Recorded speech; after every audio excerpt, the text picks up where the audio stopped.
오늘은 필로칼리아 제14강 무정념과 사랑에 관하여 말씀드리겠습니다. 첫 번째, 무정념에 관하여. 두 번째, 두 종류의 골방. 그 첫 번째는 물리적 골방, 두 번째는 내면적 골방에 대해서 말씀드리겠고, 세 번째로는 헤시키야 평온에 관하여 말씀드리겠습니다. 그리고 네 번째, 사랑에 관하여, 그리고 마지막으로 나가는 말씀으로서 오늘 강의를 구성해 보겠습니다. 무정념에 관하여, 지난 강의 깨어 경계함에 관하여에서는 필로칼리아에 나타나는 영적 여정 중 제1영역 실천에 대하여 전반적으로 다루었습니다.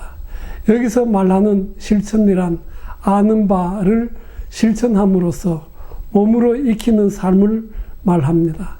수덕 생활은 학습하는 삶, 탐구하고 실천하는 삶 또는 수도 생활이라고 부릅니다.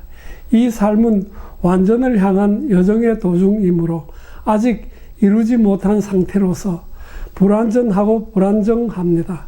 이 말은 표에서 보듯이 인간 영혼, 영혼의 세 영역 중에서 인간 영혼을 오염시키는 8 정념과에 대적하는 실천적 삶에서 승리하여 선덕을 얻어서 내면에 일시적으로 형성하지만 금방 이전 상태로 되돌아간다는 말입니다. 이러한 영적 요요 현상을 막기 위해서는 되돌아가는 경로를 막으면 될 것입니다. 그림에서 이전에는 실선이었던 실천의 영역이 점선으로 바뀌었고, 점선이었던 영적 의식의 영역이 실선으로 바뀐 것을 볼 수 있을 것입니다. 그러니까 문을 닫은 상태를 실선으로 그린 것입니다. 이것을 감각의 문단속이라고도 합니다. 이러한 상태를 주님은 너는 기도할 때에 내 골방에 들어가 문을 닫고 은밀한 중에 계신 내 아버지께 기도하라고 하셨습니다. 여기서 골방이란 필로칼리아 교부들이 말하는 바 제2영역인 무정념의 영역에 해당합니다. 두 번째, 두 종류의 골방. 두 종류의 골방이 있습니다. 하나는 물리적인 골방이며 또 하나는 내면의 골방입니다. 기도의 기술 61쪽에 보면 골방에는 두 가지가 있습니다. 내면의 골방과 표면의 골방, 유형적인 골방과 영적인 골방이 있습니다. 유형적인 골방은 나무나 돌로 만들어진 곳이며 영적인 골방은 마음이나 정신입니다. 그러므로 유형적인 골방은 한 장소에 고정되어 있지만 영적인 골방은 우리가 어느 곳에 가든지 내면에 지니고 다닙니다 라고 기록되어 있습니다. 첫 번째, 물리적 골방, 즉 표면적 골방에 대하여, 사막은 유형적인 골방의 실제이자 상징입니다. 세상의 유혹과 번잡함이 미치지 않는 곳입니다. 대안토니의 수도 생활은 마을에서 조금 떨어진 곳에 버려진 무덤에서 지냈습니다. 그 후 그의 기도가 깊어지면서 피스피르라는 곳에 버려진 성체에서 지냈습니다. 그곳에 성자가 살고 있다는 소문이 퍼지자 사람들이 몰려왔습니다.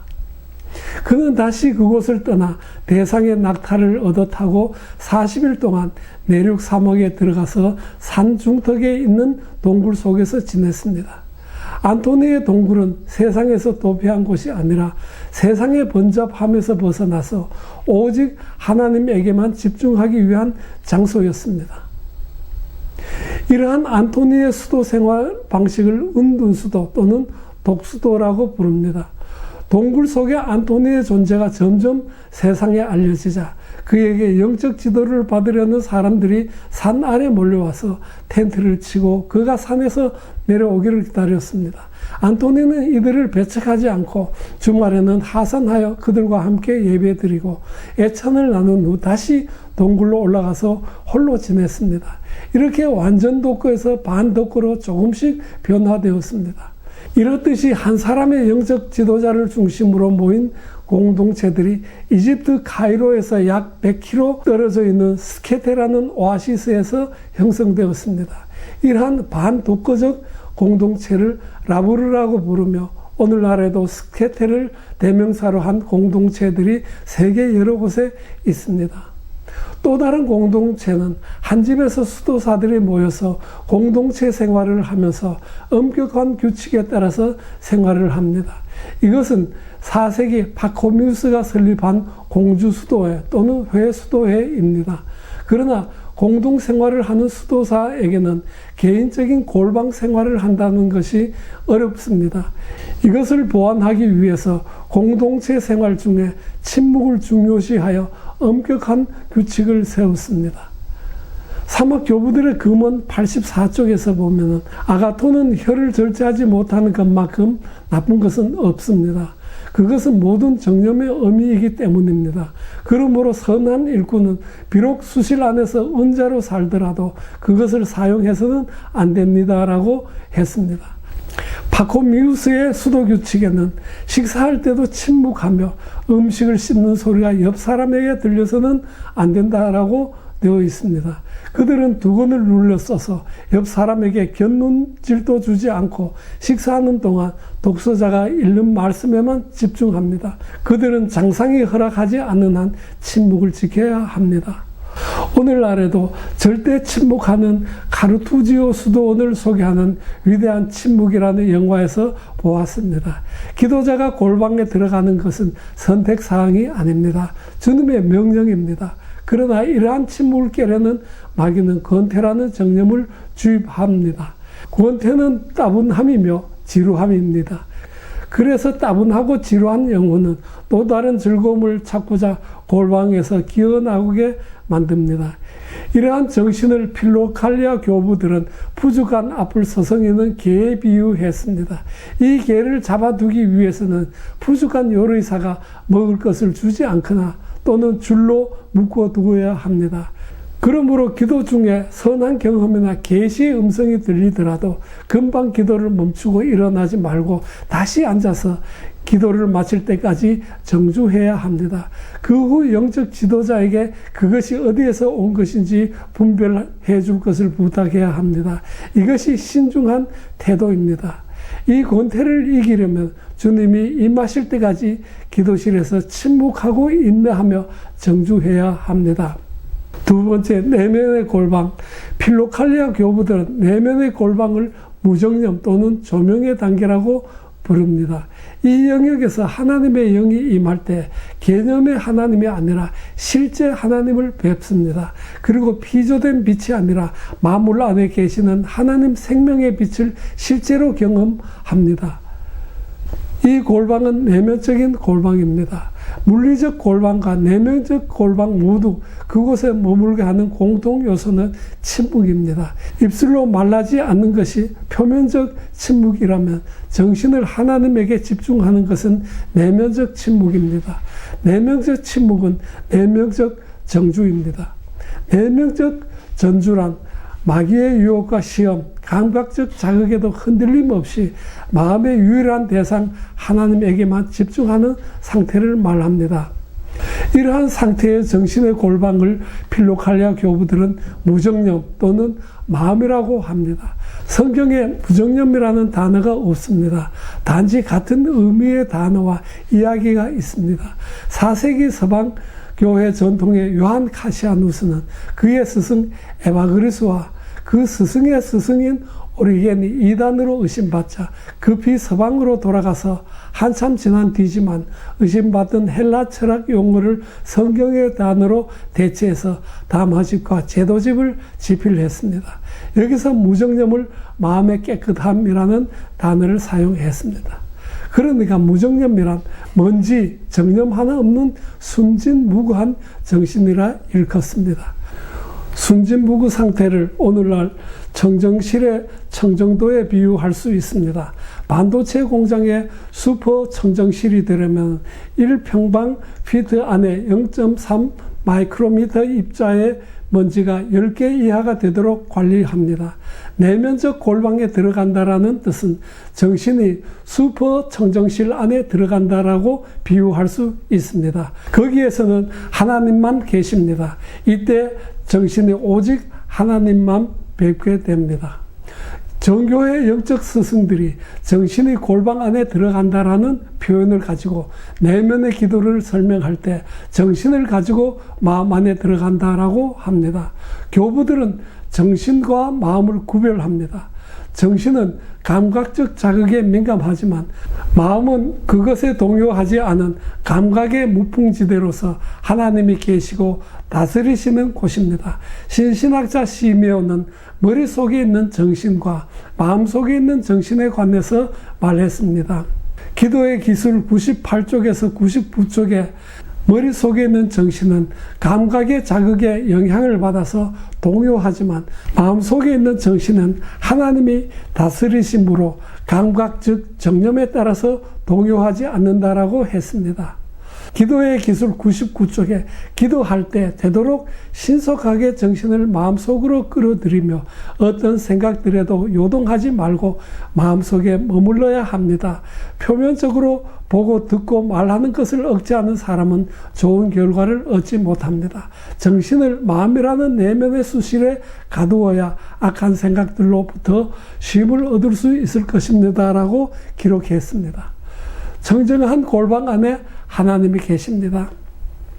태풍이 지난 쾌청한 날씨에 서울 남산에서 개성 송악산이 보인다고 합니다. 하나님이 계시는 곳은 구름 한 점이 없습니다. 출애굽기 24장 10절에 보면 이스라엘의 하나님을 보니 그의 발 아래에는 청옥을 편듯하고 하늘같이 청명하더라고 기록되어 있습니다. 하나님을 향한 인간의 정감이 순수한 상태를 유지하기 위해서 정신이 이곳에 들어가서는 감각의 문을 닫습니다. 이 말의 뜻은 감각을 전혀 못 느끼는 것이 아니라 하나님과 그의 나라에 대한 정감 또는 희락 외에는 다른 것이 없음을 말합니다. 그리고 이렇게 순수한 정신으로 하나님을 뵙고 아뢰는 것을 주님은 기도자가 갖추어야 할 기도에 대한 바른 태도라고 하셨습니다. 우리가 유형적인 골방, 교회 또는 기도실에 들어가는 것보다 더 자주 마음의 골방에 들어가야 합니다. 모든 생각을 마음에 모으고 정신을 하나님 앞에 두고 산 믿음과 뜨거운 영으로 은밀하게 하나님께 기도해야 합니다라고 기도의 기술 62쪽에 기록되어 있습니다. 이 골방 안에서 정신은 감각적 자극에도 흔들리지 않고 평온합니다. 인간 정신은 감각적 자극과 감정에 취약합니다. 인간 감각을 공격하는 정념을 내면에 형성하려는 마귀의 작용이 일체 없는 곳입니다. 시험을 바람에 나부끼는 깃발에 비유합니다. 정신이 세상이 주는 것과 감각적 자극에 흔들릴 때 이것을 시험에 빠진다라고 말합니다. 이것의 반대는 잠잠함, 고요함 또는 가만히 있어입니다. 마태복음 8장 26절에 예수께서 그들에게 왜들 무서워하느냐 믿음이 적은 사람들아 하고 말씀하시고 나서 일어나 바람과 바다를 꾸짖으시니 바다가 아주 잔잔해졌다라고 기록되어 있습니다. 시편 46편 10절에 너희는 가만히 있어 내가 하나님됨을 알지어다라고 되어 있습니다. 평온이라는 말이 오해를 일으킬 수 있습니다. 헬라 철학과는 달리 기독교의 무정념이란 무감각증이 아닙니다.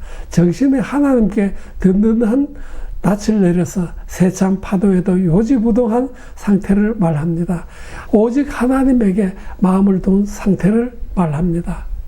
히브리서 6장 19절에 우리에게는 이 소망이 있으니 그것은 안전하고 확실한 영혼의 닷과 같아서 휘장 안에까지 들어가게 해줍니다라고 기록되어 있습니다. 내면의 골방은 든든한 방파제가 파도를 막고 있는 안전한 항구입니다. 이 방파제는 예수 이름입니다. 그리고 배를 묶어두는 닻이 예수 이름입니다. 예수 이름만 마음에 머물게 하고 예수 이름으로 쉬지 않고 기도할 때 마귀의 시험에도 요동하지 않고 영적 요요 현상이 사라집니다. 주님이 오실 때 전쟁은 끝나고 평화가 임합니다. 사도행전 4장 12절에 다른 이로서는 구원을 받을 수 없나니 천하 사람 중에 구원을 받을 만한 다른 이름을 우리에게 주신 일이 없음이라고 되어 있습니다. 그리고 예수 이름의 그윽한 정감과 사랑을 느낄 때 우리의 혼과 정신과 육신은 본성적으로 오직 앞에 놓인 목표점을 바라보고 달려갑니다. 세 번째, 헤시키야 평온에 관하여 필로칼리아 교부들은 내 외면의 골방을 헤시키야라고 하며 이러한 삶을 실천한 사람을 헤시카스트라고 불렀습니다.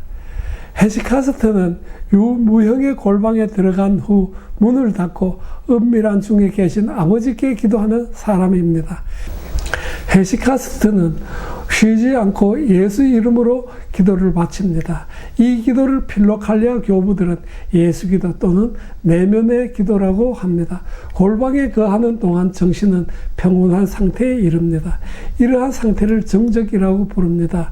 이때 정신은 감각적 자극이나 유혹에 동요하지 않습니다. 이 평온함은 마음의 깨끗함과 다르지 않습니다. 그러므로 헤시카스트는 고요한 중에 실제 하나님을 체험하고 하나님을 아는 자이며 내면에 하나님의 나라를 구현한 신학자입니다. 초대교회 시대에 다양한 헬라 철학이 성행했습니다. 이들 철학이 사회 전반에 걸쳐 주류적인 가치관이었습니다. 그러나 이제 막 신생한 기독교 수덕 생활과 그 이론을 확립하는데 헬라 철학이 장애가 되었지만 한편으로는 그들의 언어를 차용하여 기독교 진리를 설명하고 수덕 생활의 이론 체계를 세우는데 매우 효과적이었습니다. 필로칼리아 교부들은 스토아 철학의 언어를 사용하여 기독교 수덕 생활을 설명했습니다. 필로칼리아에서는 정념을 악덕 또는 악한 생각이라는 단어를 사용합니다. 필로칼리아에서 쉽게 읽게 되던 정념, 무정념이라는 단어는 스토아 학파에서 사용하는 언어였습니다. 이들은 인간 쾌고의 감정, 즉 정념의 영향을 받은 이성이 제대로 작동하지 못한다고 보았습니다. 그래서 무정념의 상태가 되기 위해서는 육신을 혹독하게 다루고 심지어 극한적인 고행을 주장했습니다. 이러한 과도한 고행을 주장하는 것을 앵크라티즘이라고 부릅니다. 스토아 학파의 무정념에 반해서 에피크로스 학파는 아타락시아를 추구했습니다. 아타락시아를 추구하는 사람들은 현세의 쾌거의 느낌에 어떤 입장도 취하지 않고 그것에 머물지 않고 지고한 행복을 계속 추구합니다. 결국 그들은 더 행복한 것을 추구할 것이 없는 상태, 즉 아타락시아에 도달하면 평온을 얻게 된다고 합니다. 아마 이들을 우리말로 처음 소개했을 때 어떤 사람이 쾌락주의라고 오역했을 것입니다. 그래서 보통 우리는 에피크로스 학파를 쾌락주의라고 합니다. 그러나 바른 스토아 학파에는 고행자가 없으며 바른 에피크로스 학파에는 쾌락주의자가 없습니다. 이것을 간단히 이렇게 설명해 보겠습니다. 스토아 학파는 나쁜 것, 그리고 더 나쁜 것, 그리고 가장 나쁜 것과 그 원인을 찾아서 제거함으로써 무정념에 이르고, 에피크로스 학파는 좋은 것에서 더 좋은 것, 그리고 가장 좋은 것과 그 궁극을 추구함으로써 얻는 평온에 이릅니다. 즉 정념을 제하여 무정념을 얻는 길과 지고한 행복인 아타락시아를 구하는 길은 과정은 다르지만 평온이라는 목표를 이루는 데는 다르지 않습니다. 기독교 영성에서 제하는 것을 부정의 길, 구하는 것을 긍정의 길이라고 부릅니다. 이 둘의 궁극은 다르지 않습니다. 그러나 이 둘의 조화를 이루지 못하면 고행주의자나 쾌락주의자가 되고 맙니다. 동방교회 전통의 헤시카스트는 부정에서 시작하여 긍정의 길로 마무리합니다. 결론적으로 이 둘의 조화를 기독교적으로 표현하자면 회개와 찬양 간의 균형이라고 할 수 있을 것입니다. 헤시카스트는 하나님의 나라를 구현하는 목적을 세우고 출발합니다. 그러나 그 길에서 곧장 만나는 것은 정념이라는 마귀들입니다. 이것들에 대적하는 실천적인 삶이 부정의 길입니다. 즉 스토아 학파에서 말하는 무정념을 위해 투쟁합니다. 이 삶의 영역이 필로칼리아의 영적 도표에서 제1영역에 해당합니다. 이 영역에서 부정의 길, 즉 수덕 생활과 계명을 실천하는 동안 하나님의 은총으로 선덕을 얻는데 이것이 긍정의 길입니다. 그러므로 수덕 생활의 실천에 부정과 긍정의 길이 동시에 놓여 있습니다. 헤시카스트는 물리적 골방과 내면적 골방을 동시에 갖춥니다. 물리적 골방인 기도실에는 육신이, 내면적인 골방에는 정신이 들어갑니다. 그런 다음에 문을 닫습니다. 왜냐하면 한번 이곳에 들어온 정신은 아직 정착하지 못하고 불안정하여 처음으로 되돌아가려는 현상을 막기 위해서입니다. 세상의 걱정, 근심과 번잡하기 쉬운 육신을 기도실에 정주하고 감각적 자극과 생각들에 쉬이 분심하는 정신을 마음이라는 골방에 가둡니다. 그리고 정신은 그 골방에서 은밀한 중에 계신 하나님을 뵙게 됩니다. 이러한 삶을 주님은 간단한 한 문장으로 설명하셨습니다. 마음이 청결한 자는 하나님을 볼 것이며 라고 마태복음 5장 8절에서 이렇게 기록하였습니다. 정신이 이 골방에 정주하고 하나님과 하나님의 나라를 향해 계속 전진하기 위해서는 사랑이 필수적입니다. 네 번째, 사랑에 관하여 필로칼리아에 나타난 영적 여정이 실천의 영역에서 무정념의 영역으로 이동한 것과 같이 필로칼리아 제1권에서 제2권으로 이동합니다. 이제 제2권은 사랑을 주제로 다루고 있습니다. 무정념은 사랑을 낳습니다. 무정념은 사랑을 낳고 하나님에 대한 소망은 무정념을 낳고 인내와 견해는 하나님에 대한 소망을 낳습니다. 이들은 각기 완전한 절제의 산물이며 절제는 하나님에 대한 두려움에서 생겨납니다. 하나님에 대한 두려움은 하나님에 대한 믿음의 선물입니다. 라고 필로칼리아 제2권 71쪽에 기록되어 있습니다. 이 문장을 다시 정리하자면 무정념이 사랑을 낳는 그 과정은 믿음과 경외, 즉 하나님에 대한 두려움에서 절제로 나가고 절제에서 인내와 견인으로 나가고 여기에서 다시 소망으로 나가고 그 다음에 무정념에서 사랑으로 나아가는 것입니다. 고백자 막시무스는 사랑에 관한 400편의 본문을 시작하면서 여기 제2영역까지의 과정을 이 문장으로 요약했습니다. 요한 클리마쿠스는 무정념은 사랑과 동의어라고 했습니다. 거룩한 등정의 사다리 30번째 계단 332쪽에 기록되어 있습니다. 사랑과 무정념과 양자의 길에는 명칭으로만 구분됩니다. 빛과 불과 불길이 결합하여 하나의 작용을 합니다. 사랑과 무정념과 양자 결론도 그렇습니다. 라고 기록되어 있습니다. 골방에 들어온 무정념의 정신은 이제 하나님을 뵙기 시작합니다. 여기서 시작한다라는 말의 뜻은 완전을 향한 중도에 있는 여전히 불완전한 완전이라는 뜻입니다. 거룩한 등정의 사다리 같은 페이지에 무정념은 완전한 자들의 완성되지 않은 완전입니다. 그것은 정신을 거룩하게 하고 물질적인 것에서 떼어냅니다. 그렇기 때문에 이 거룩한 항구에 들어온 사람은 세상에서 사는 동안 천국에 있는 사람처럼 큰 기쁨을 느끼며 하나님을 관상하게 됩니다라고 기록되어 있습니다. 무정념과 사랑을 굳이 구분하자면 무정념은 골방에 들어가긴 하지만 잠시 정주하다가 되돌아 나올 가능성이 있습니다. 무정념과 사랑이 연합할 때 되돌아 나올 새도 없이 정신은 사랑의 대상을 향해 돌진해 나갑니다. 필로칼리아 제2권 고백자 막시무스 71쪽에 사랑이란 피조물보다 하나님을 아는 지식을 소중히 여기는 영혼의 신성한 상태입니다. 조금이라도 세상의 것에 집착하는 동안에 그러한 사랑을 지속해서 소유할 수 없습니다. 라고 기록되어 있습니다. 이러한 상황을 놓고 보면 사랑은 골방의 문을 닫고라는 말을 성취하게 하는 것입니다. 상계에서 72쪽에 하나님을 사랑하는 사람은 하나님의 지으신 것보다 하나님을 아는 지식을 소중히 여기며 쉬지 않고 열심히 그러한 지식을 추구합니다. 라고 기록되어 있습니다. 사악한 생각을 여인 무정념의 정신은 무정념의 분량, 즉 마음의 청정도에 따라서 이곳 골방에 들어오는 빈도와 머무는 시간, 그리고 마음을 보는 관상의 깊이가 결정됩니다.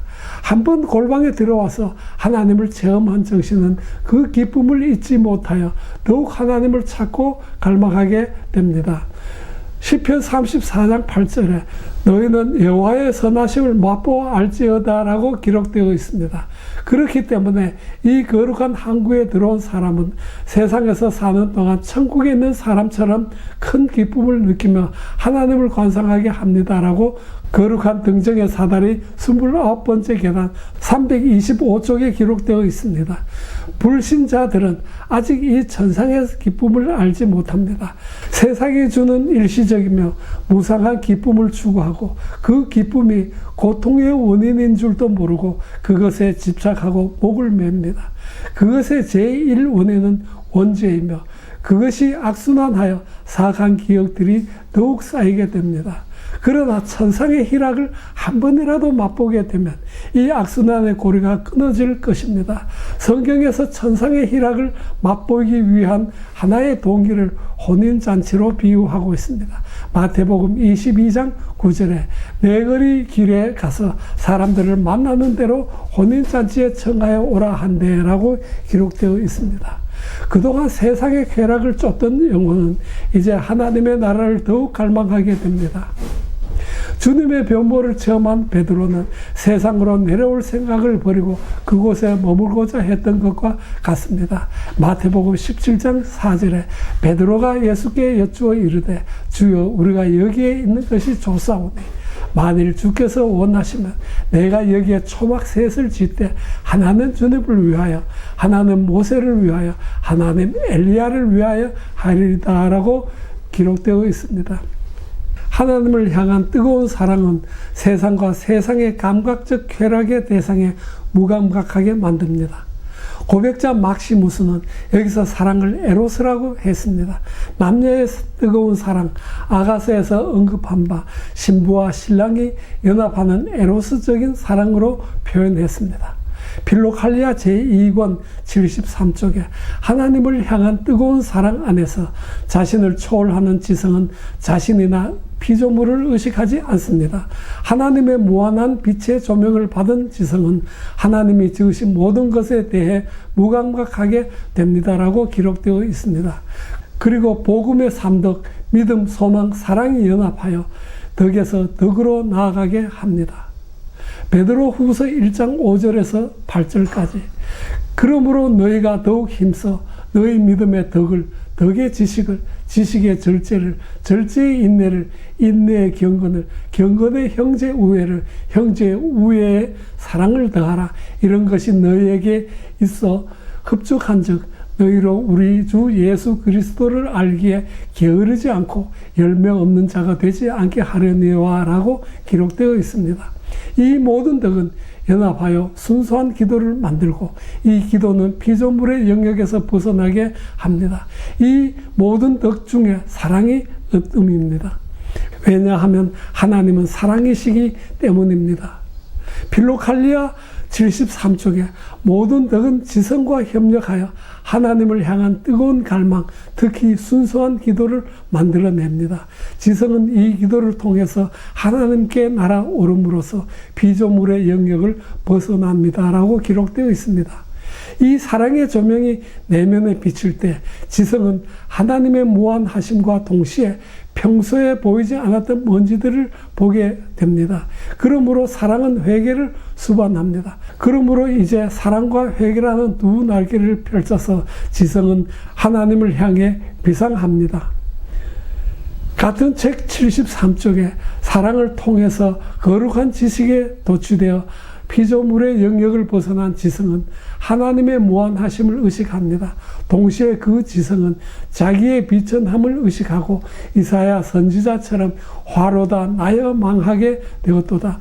나는 입술이 부정한 사람이요 입술이 부정한 백성 중에 거하면서 만군의 여호와이신 왕을 배웠음이라고 기록되어 있습니다. 사랑은 예언과 기적을 가져다 줍니다. 영적 여정에서 마귀에 대적한다라는 것 자체가 하나님 은혜와 기적인 것입니다.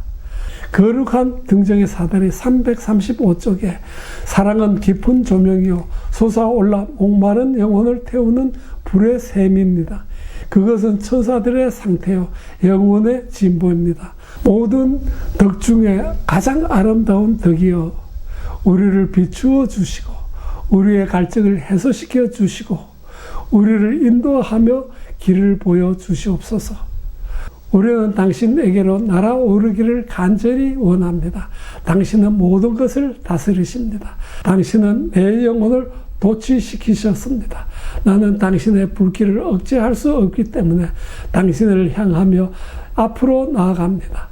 주께서 바다의 파도를 다스리시며 그 파도가 일어날 때에 잔잔하게 하시나이다. 주께서 교만한 생각들을 부상당한 사람처럼 겸손하게 하시고 주의 능력을 주의 능력의 팔로 흩으시고 주를 사랑하는 사람을 대적할 자 없게 하셨습니다. 라고 기록되어 있습니다. 마지막으로 나가는 말, 이번 강의는 무정령과 사랑에 관해서 설명했습니다. 이것은 영적 여정의 도표에서 실천과 영지의 두 영역이 겹쳐지는 공유지를 무정령의 영역 또는 조명의 영역에 해당합니다. 이 영역을 헬라 철학 언어로 무정령이라고 하며 이 단어는 성경에 나오지 않지만 마음의 청결, 골방, 파도가 잠잠함, 가만히 있음, 청명한 하늘 등에 해당합니다. 기도자는 이 무정령의 영역, 즉 골방에 들어가야 합니다. 이것은 선택사항이 아니라 주님의 명령입니다. 이 명령에 따라서 하나님을 뵙는 것을 헤시키야, 그런 사람을 헤시카스트라고 합니다. 헤시카스트의 일과는 돕고 침묵, 쉬지 않고 예수 기도를 바치는 일입니다. 예수 이름으로 쉬지 않고 바치는 이 기도는 정신이 예수 이름을 망각하지 않게 하기 위함입니다. 그러니까 골방의 문을 닫기 위해서, 마음을 지키기 위해서 예수 이름에 정신의 닻을 내리는 것에 비유할 수 있습니다. 또 다른 표현으로 이 무정령의 영역에 정신이 정조하기 위해서 더욱더 적극적이어야 하는데 그것은 다름 아닌 사랑입니다. 필로칼리아 제2권의 주제는 사랑으로서 특히 고백자 막시무스의 사랑에 관한 400편의 본문을 읽는 것이 매우 유익합니다. 그리고 고린도전서 13장 사랑의 장을 읽으면서 사랑을 무정령이라고 대체해서 읽으면 그동안의 강의를 이해하는 데 많은 도움이 될 것입니다. 골방에 들어온 무정령의 정신은 거기에 잠시 머물 수는 있지만 여기서 앞으로 더 나아갈 능력은 없습니다. 그러나 무정령이 사랑과 연합하면 사랑이 대상을 향해 박차고 돌진하게 됩니다. 그러므로 무정령은 사랑을 낳고 사랑의 대상과 연합하기 위해서 이 영역조차 돌파하여 하나님을 관상하는데, 즉 제3의 영역으로 나가게 됩니다. 다음 강의는 깨어있음과 기도, 그리고 예수 기도에 관하여